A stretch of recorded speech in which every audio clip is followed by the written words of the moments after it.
రాజ్యానికి వారసులు అవ్వాలంటే దీన మనస్కులై ఆయన రెక్కల కింద దీన మనస్కులై తగ్గించుకున్నప్పుడు మనము ఆయన అడుగు జాడల్లో నడిచినప్పుడు పేతురు పత్రికలో ఉన్నప్పుడు ఆయన అడుగు జాడలో మన కొరకు ఉంచిపోయాడు.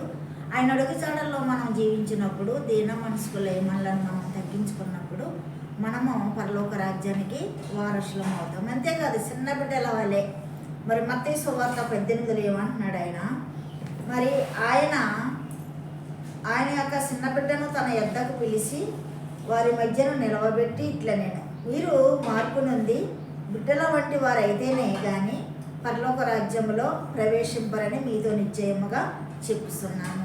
చిన్న బిడ్డలు వారు కపటం లేకుండా, అసూయ లేకుండా, ద్వేషం లేకుండా చక్కటి చిరునవ్వుతో వారు ఉంటారు. వారి హృదయంలో కపటం ఉండదు.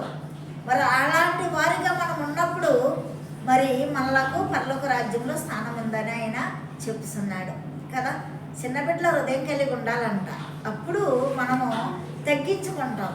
నువ్వు తగ్గించుకున్నవాడు మరి హెచ్చించబడతాడని వాక్యం సెలవిచ్చిన రీతిగా చిన్న బిడ్డల మనసును పోలిన వారై మనం జీవించినప్పుడు ఈ లోకంలో మనము పరలోకములో మనకు స్థానం ఉందని ఈ వాక్యం ద్వారా మాట్లాడుతున్నారు. కాబట్టి అలాంటి వారిగా మనం జీవిద్దామంటే ఈ లోకంలో ఉన్నవన్నీ కూడా వ్యర్థమే.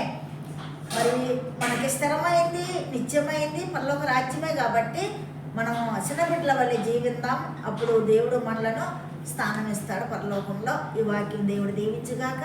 సబ్స్క్రైబ్ చేయండి, లైక్ కొట్టండి, మీ స్నేహితులకు షేర్ చేయండి. ఈ పరిశుద్ధ వాక్యం దేవుడు దీవించుగాక. ఆమేన్. ఇంకోటి తెస్తాను.